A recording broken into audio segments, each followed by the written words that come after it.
morning. I want to watch the news. Are you making headway at least? This is the news.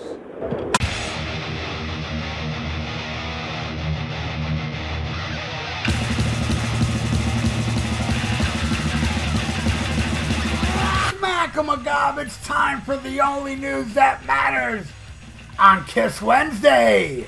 And in a new chat with Derek Scanscrelli of Forbes, Gene Simmons revealed that he likes Van Halen more with David Lee Roth. Smart man. I love it, the bassist said about Linkin Park's decision to continue with a female singer. He says it breaks the rules because when you think about the rules, AC/DC, we took them out on tour and people said they couldn't survive without Bon Scott. That's the voice. Well, actually they did survive and they got bigger.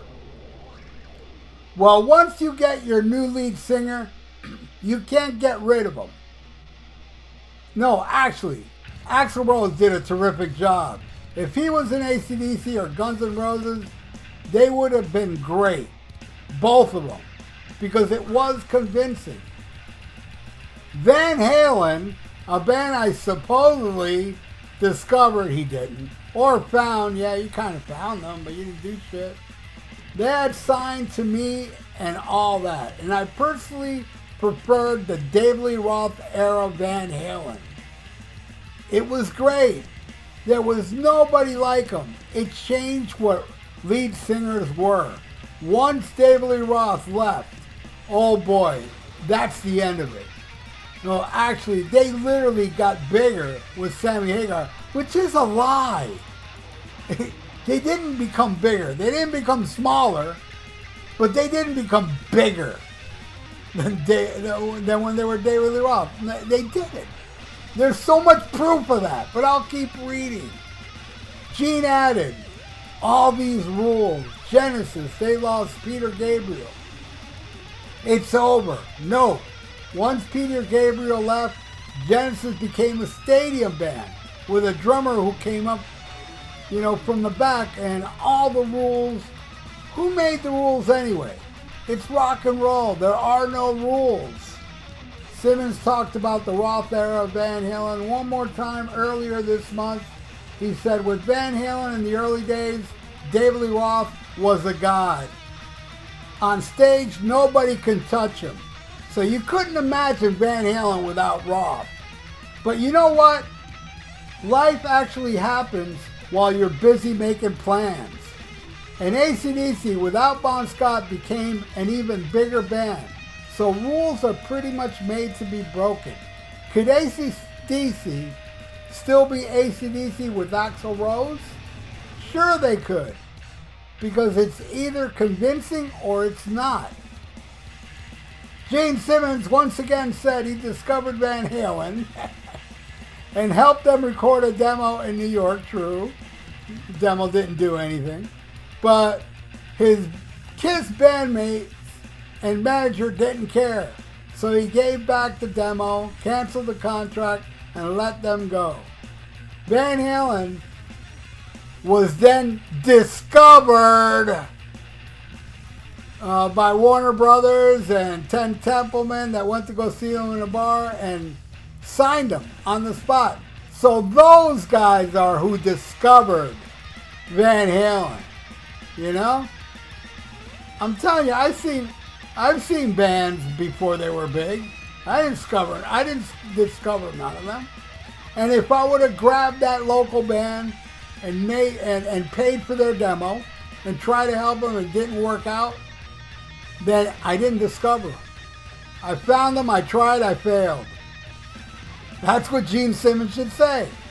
Oh, I found Van Halen, I did demos with them, but I failed because then Warner Brothers saw them, and Warner Brothers, who's made them huge superstars, not me. It's a little reality there, man. Something that Gene and Paul lack a lot of. You know how Gene says rock is dead because people are downloading? Nobody downloads anymore. It's not an issue anymore. Nobody wants to download anymore. Everybody's freaking streaming. Everybody's streaming, you know? And that has nothing to do with downloading. It's the same like saying they got bigger with Sammy Hagar. No, they remain big. I'm not saying they became smaller than the Roth-Era, but the Roth-Era did sell more albums, and the Roth-Era, the last tours they did with Roth, were the biggest selling tours they ever did.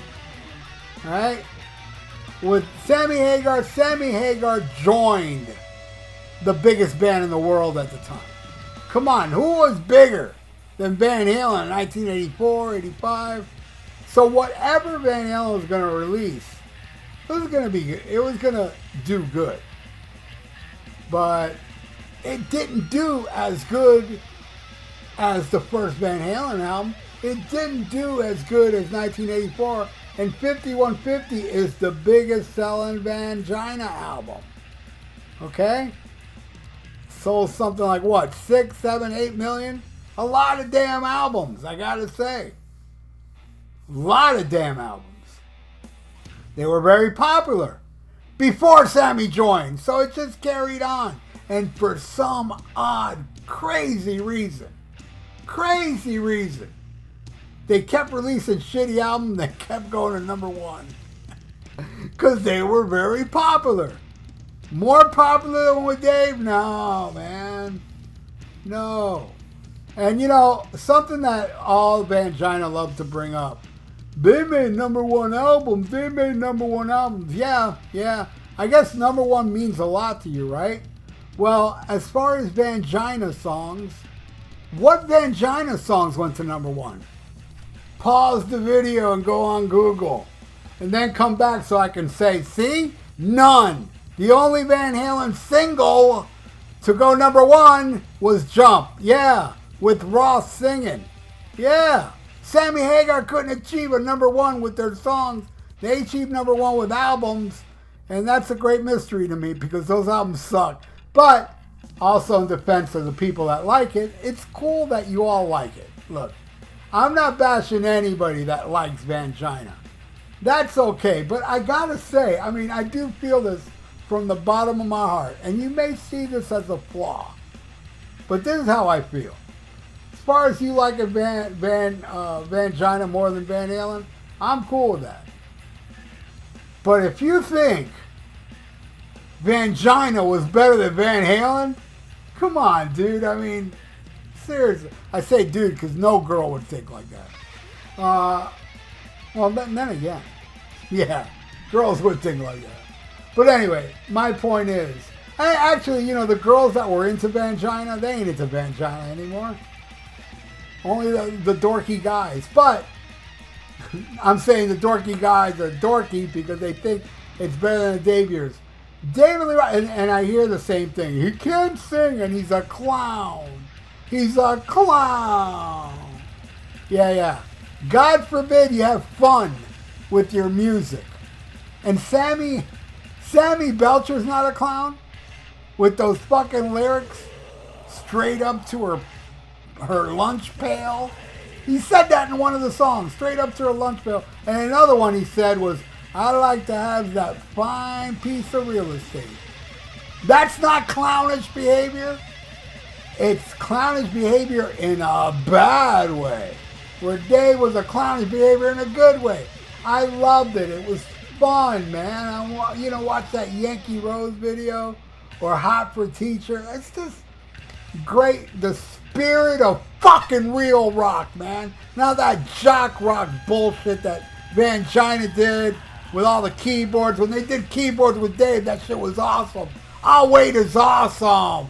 And I love Jump as well. I love both those songs more than Panama. How do you like those apples? But I like Panama over any Vangina song. Seriously.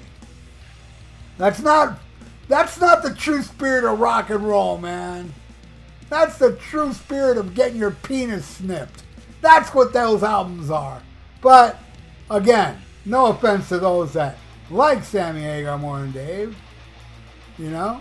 You just don't know the real fucking true meaning of rock. Yeah, that's what I think. Sammy Hagar Belcher sucks. So what do you think? Do you love Sammy Belcher? Do you hate him? Whatever. Leave it in the comments below. Just be respectful. Don't make me make you disappear. Alright? Just be respectful and talk about how you like the Belcher and this and that. And if you like him more than Dave, yeah, I like to hear that too. And then, you know, I'll pray for you after that. You know, but thank you everybody for watching The Only News That Matters. Please subscribe to my channel if you haven't and ring that little notification bell. And please like the video. It's good for the YouTube algorithms.